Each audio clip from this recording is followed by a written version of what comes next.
Assalamualaikum warahmatullahi wabarakatuh.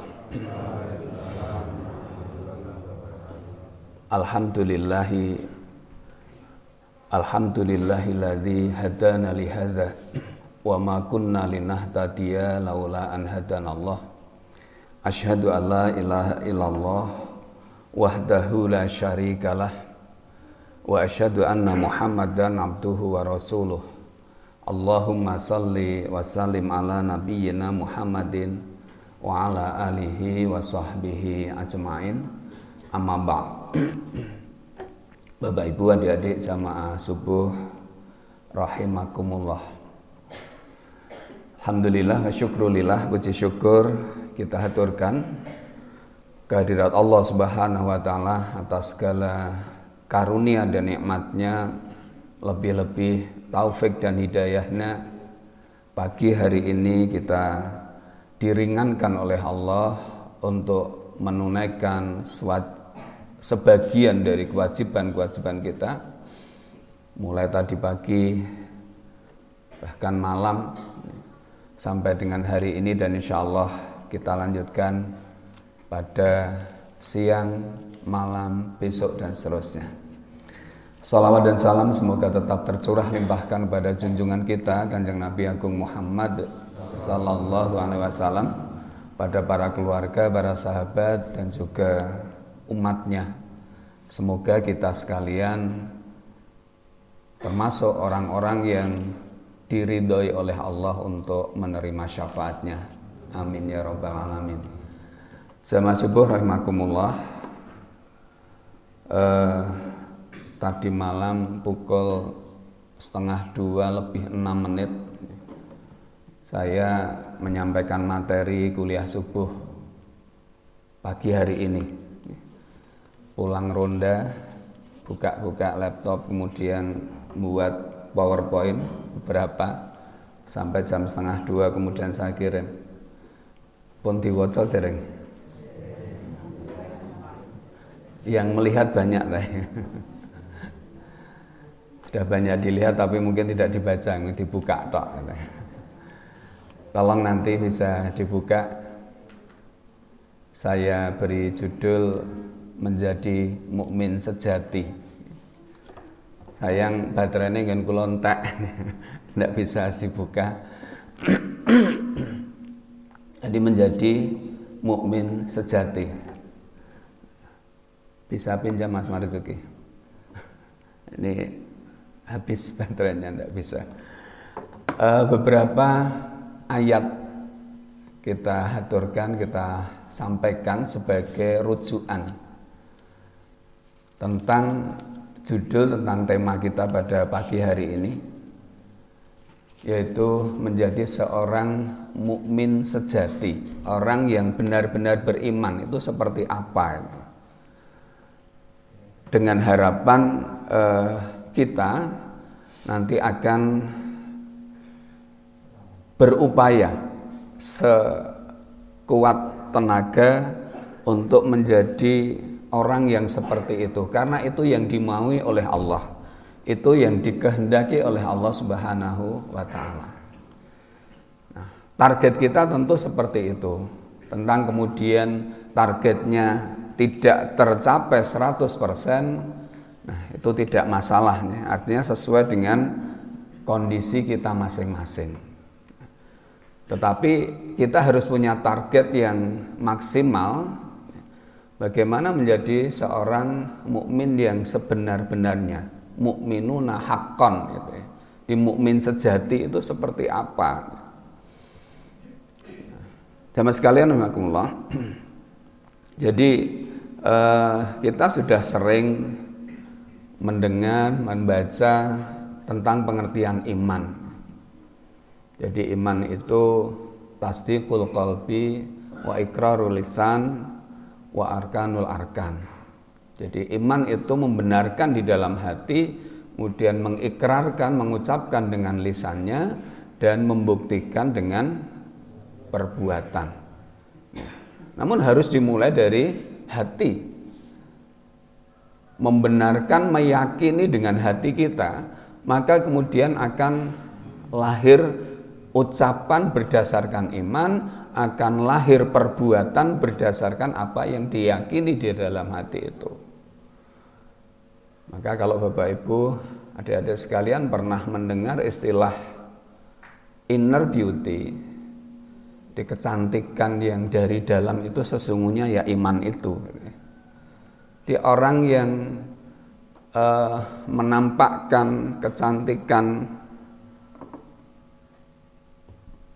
dari dalam dirinya, itu sesungguhnya sekali lagi pancaran dari keimanannya.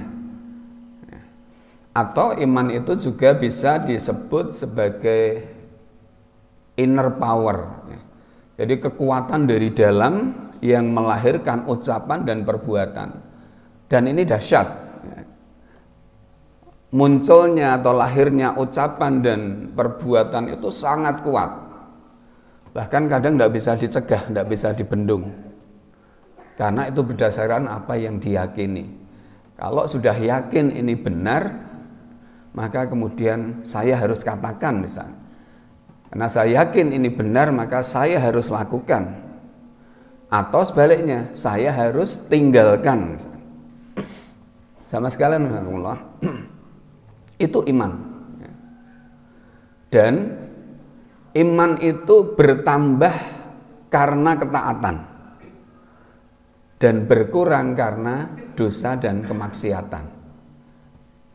Pernah mendengar bahwa iman itu kadang bertambah, kadang berkurang. Kadang yazid, kadang yangkus. Jangan sampai yangkus terus. Mudun terus itu. Naik terus juga tidak ya, karena kita bukan nabi, kita bukan rasul. Ya. Namun kalau sampai turun terus ini juga repot. Karena kita bukan setan, kita bukan iblis.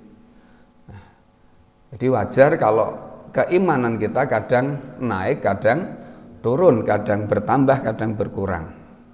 Namun orang-orang yang mukminuna haqqan, jadi orang yang mukmin sejati itu ketika imannya berkurang, dia kemudian disadarkan oleh Allah, diingatkan oleh Allah untuk kemudian berbenah lagi, memperbaiki diri, sadar dan seterusnya, sehingga tidak kemudian melorot terus nih, dia kemudian merangkak naik lagi. Namun yang jelas sebab bertambahnya iman adalah karena ketaatan kita, dan berkurangnya iman karena dosa dan maksiat. Nah, sekalian rahmatullah. Kita seringnya mungkin merasakan hal itu. Kok rasanya ngibadah kok abut misalnya. Mau beramal soleh kok abut nih. Yakinkan, pastikan bahwa ketika kondisi kita seperti itu, Bapak Ibu adik-adik sekalian, mungkin kita sedang bermaksiat. Mungkin ada maksiat yang sedang kita lakukan, besar atau kecil. Karena maksiat itu pasti akan mengurangi iman kita. Kemudian bagaimana caranya untuk mengembalikan? Ya dengan yang sebaliknya. Ketika kita bermaksiat, maka cara menghilangkan maksiat itu hadirkan taat. Hadirkan taat. Karena antara taat dan maksiat itu dua hal yang tidak mungkin jadi satu pada diri seseorang. Kalau taatnya datang, maksiatnya pasti pergi. Ngendikane Arjo Menggolo, tombo teko apa masyhur terus ya? Loro lunga. Di tombo teko loro lunga. Jadi kalau yang datang itu ketaatan, yang kita hadirkan ketaatan, maka kemaksiatan itu otomatis akan pergi dari diri kita. Namun kalau yang ada adalah kemaksiatan, maka secara otomatis ketaatan kita yang akan berkurang. Maka ini untuk evaluasi muhasabah kita masing-masing, jamaah sekalian, karena kita bisa merasakan apakah iman kita sedang naik atau turun. Nah, Bapak Ibu sama sekalian rahimakumullah. Iman itu sekali lagi dari hati. Apa yang kita yakini, kita benarkan dalam hati itu kemudian menjadi inner power, menjadi kekuatan dari dalam. Kekuatan untuk berbuat atau kekuatan untuk meninggalkan. Itu sama, Pak. Dan itu sama-sama ibadah.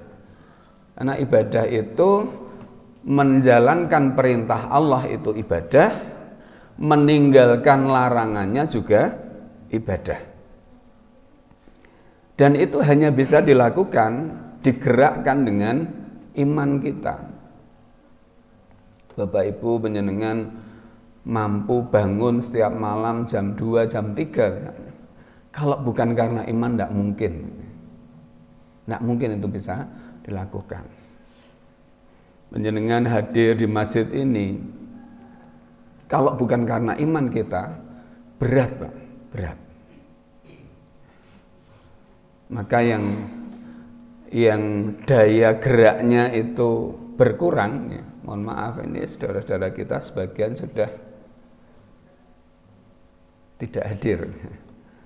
Mudah-mudahan Allah kuatkan lagi sehingga nanti malam, besok dan seterusnya masjid kita ini kembali dipenuhi oleh saudara-saudara kita, jamaah umat Islam di dusun kita ini. Amin ya rabbal alamin. Nah, Bapak sekalian rahimakumullah. Jadi iman itu harus masuk ke dalam hati kita. Dan saya rasa Ramadan ini menjadi momentum yang paling tepat untuk istilah internalisasi, untuk tembung Jawa niku ngenepke ben menep maksudnya.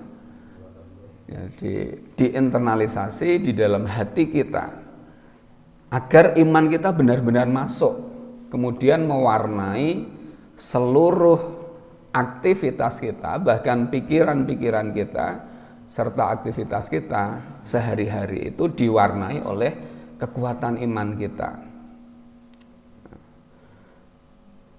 Jadi Allah itu, Bapak Ibu, adik-adik sekalian, lebih melihat pada sisi dalam diri kita, artinya hati kita. Termasuk dalam hal puasa misalnya, Allah lebih melihat pada hati kita, bukan pada performa lahiriahnya.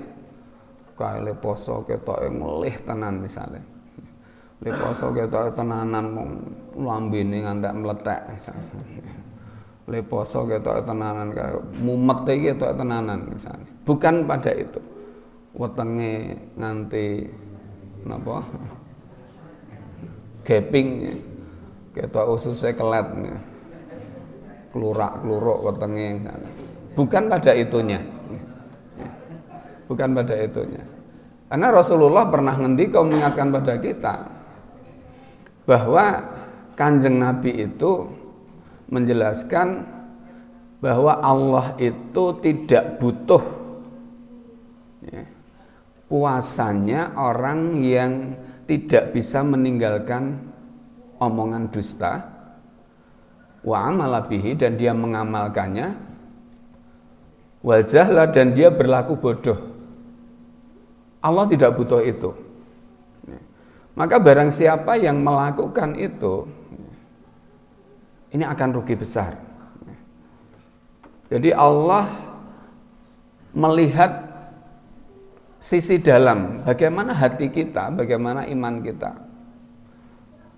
Walaupun kita menahan lapar dan haus, tapi Allah tidak pertimbangkan itu. Allah tidak pertimbangkan itu. Maka monggo saya mengajak diri saya dan kita semua, Bapak Ibu adik-adik sekalian, puasa kita benahi dari dalam, sehingga sebagaimana diingatkan oleh Rasulullah, hindari betul fala yarfus, ngendikane Kanjeng Nabi, wala yafsuk, dan juga wayajhal. Jadi jangan omongan yang rofas, bicara yang sewu saru, jangan berbuat fasik, berbuat maksiat, berbuat dosa, dan jangan berbuat bodoh.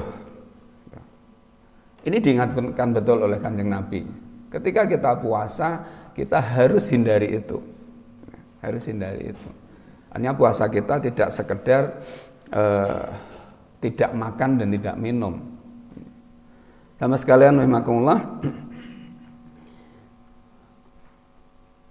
Allah akan menilai hal yang tidak bisa dilakukan oleh manusia, bahkan malaikat sekalipun. Malaikat itu juga hanya mencatat dan melaporkan apa yang dilihat.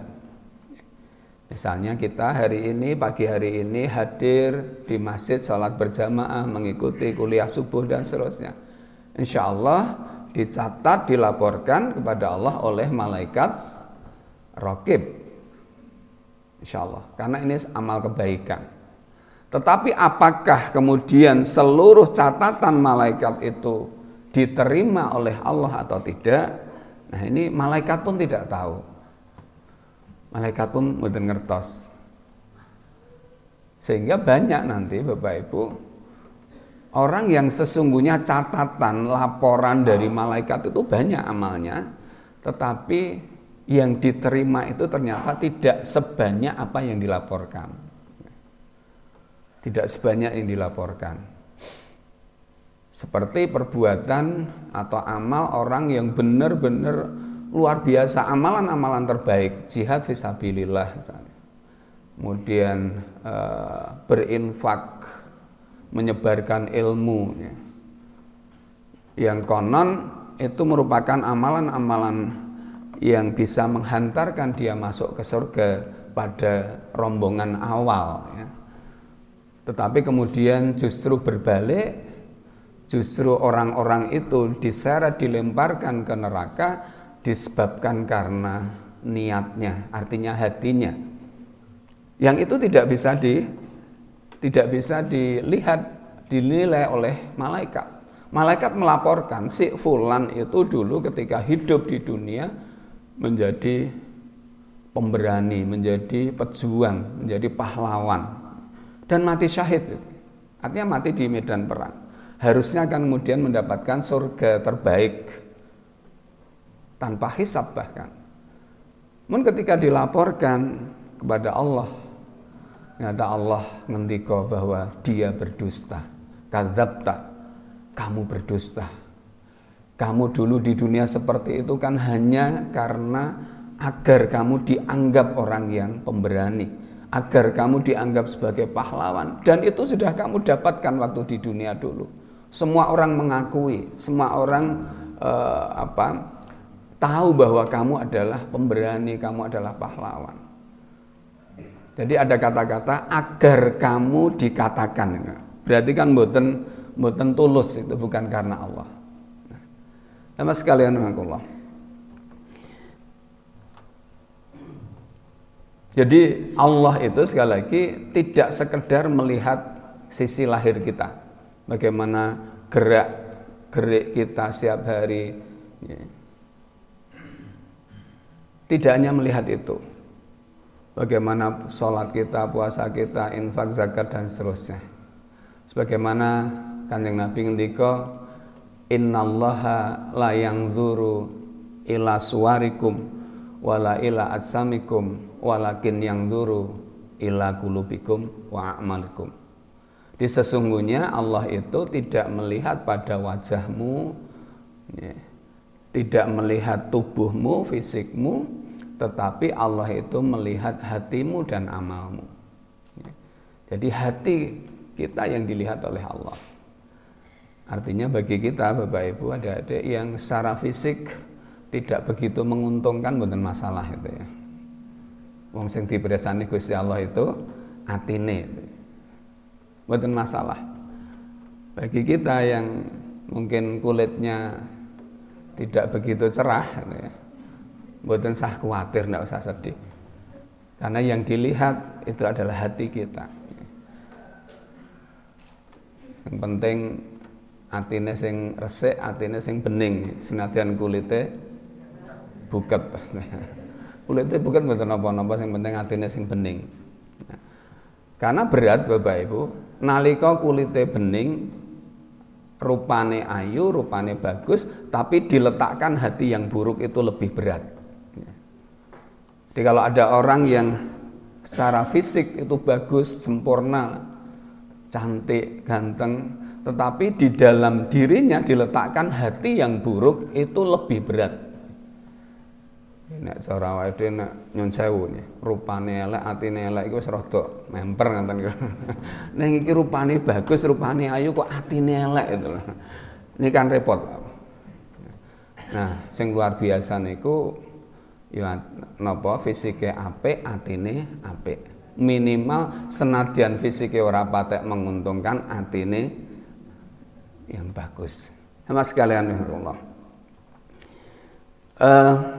Pernah datang kepada Rasulullah serombongan orang-orang Arab Badui, orang-orang pedalaman, orang-orang dari pedusunan yang hidupnya masih berpindah-pindah. Ya, ketika itu datang kepada Nabi, mereka menyatakan kami telah beriman. Kami telah beriman ya Rasulullah. Nah, saat itu juga Gusti Allah paring dawuh datang Kanjeng Nabi, "Qul," ya, katakan gitu ya. Jadi Kanjeng Nabi diminta mengatakan kepada orang-orang yang datang itu, jangan mengatakan amanah, tapi katakanlah aslamna. Ya. Jadi mereka mengaku beriman, ya. Tapi Allah membantah, Allah tahu sebenarnya dia belum benar-benar beriman itu. Sehingga tidak pas kalau dia mengaku beriman. Yang pas itu ngaku nek aku Islam itu. Di dalam hal ini Bapak Ibu, dalam konteks ini bahwa orang-orang itu baru sekedar taat secara lahir. Secara lahiriahnya taat. Yang saya wayahe salat, koncone poso, ya koncone perang melu perang misalnya. Tapi baru dari lahiriahnya, belum digerakkan dari imannya betul. Apa alasannya? Ketika Kanjeng Nabi diperintah untuk mengatakan seperti itu, Allah ngendika dalam surat Al-Hujurat 14 itu, karena imanmu belum masuk ke dalam hatimu. Jadi karena imanmu belum masuk ke dalam hati. Maka tadi saya matur di awal, Bapak Ibu adik-adik sekalian, Ramadan ini kesempatan kita untuk memasukkan iman kita ke dalam hati. Sehingga iman tadi mampu melahirkan pikiran positif, omongan positif, juga perbuatan-perbuatan yang baik atau amal yang soleh. Nah, jadi menjadi penggerak betul. Atau juga mampu menghentikan keinginan-keinginan buruk. Itu karena iman. Mampu menghentikan keinginan berpikir buruk, keinginan berkata buruk, keinginan berbuat yang buruk. Itu juga disebabkan karena kekuatan imannya. Nah, selanjutnya yang terakhir Bapak Ibu sekalian, di dalam Surat Al-Anfal ayat 2 sampai 4, di sana dikatakan oleh Allah, diterangkan oleh Allah tentang ciri-ciri mukmin sejati itu. Nanti tolong tidak akan saya kupas detailnya, nanti dipresani lagi di HP kita, sudah ada di grup Padasan.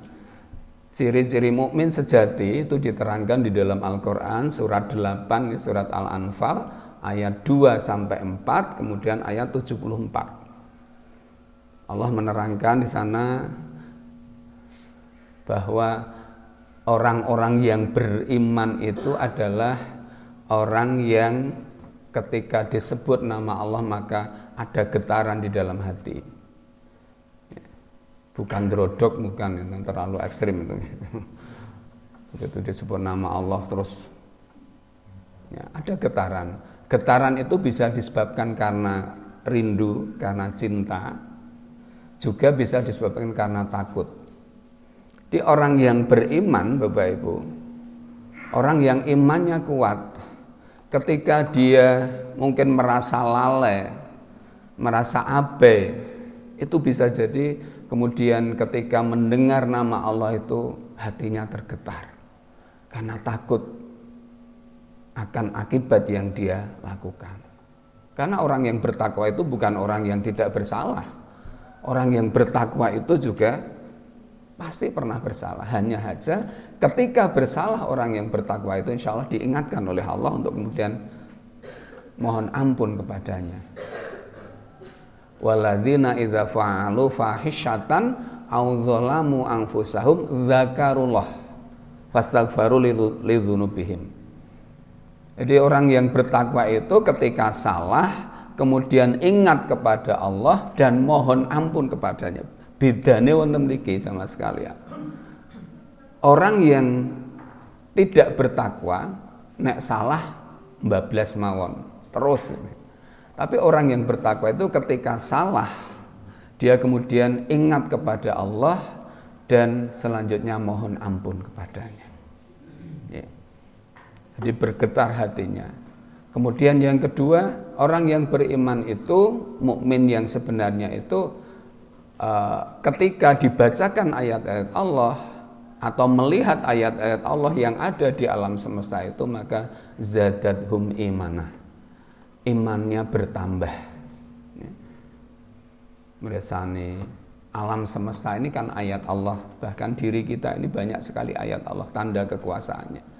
Kemudian orang yang beriman itu selalu bertawakal kepada Allah, mengembalikan, menyerahkan segala urusannya kepada Allah. Itu mukmin sejati. Ulaika humul mu'minuna haqqa. Mereka itulah orang yang benar-benar beriman, mukmin sejati. Kemudian di dalam ayat 74, mukmin sejati itu orang yang mau berhijrah, mau orang yang mau berjihad, memberikan pertolongan kepada sesama dan seterusnya. Itu Bapak Ibu sama sekalian rahimakumullah. Maka kita harus berupaya untuk menjadi mukmin yang sebenarnya, mukmin yang sejati. Karena kalau tidak yang sejati berarti napa? Kalau bukan mukmin sejati berarti napa? Imitasi, palsu, napa mulih. Nah, termasuk nanti yang kita sangat khawatirkan adalah kalau sampai kita menjadi munafik. Munafik itu kan orang yang mengaku beriman padahal tidak. Bagaimana Quran surat Al-Baqarah ayat 8 itu. Ada yang mengaku beriman padahal tidak. Nah, maka orang munafik itu Bapak Ibu, mereka juga bersyahadat loh. Mereka juga bersyahadat, baik syahadat tauhid maupun syahadat rasul. Tapi tidak dari hatinya, tidak bermula dari keyakinan yang dibenarkan oleh hatinya. Dan berat kalau kita sampai menjadi munafik. Dan orang yang tidak bisa berupaya menjadi mukmin sejati, peluang menjadi yang munafik itu sangat besar. Naudzubillah. Mudah-mudahan Bapak Ibu di Ramadan ini Allah memberikan kekuatan pada kita, membimbing kita untuk menjadi mukmin yang sebenar-benarnya. Mudah-mudahan menjadi ilmu yang manfaat bagi kita semua, bisa kita amalkan untuk menyempurnakan ibadah kita di bulan Ramadan ini. Monggo kita akhiri dengan hamdalah. Alhamdulillahirabbil alamin. Subhanakallahumma wa bihamdika asyhadu an la ilaha illa anta astaghfiruka wa atubu ilaik. Assalamualaikum warahmatullahi wabarakatuh.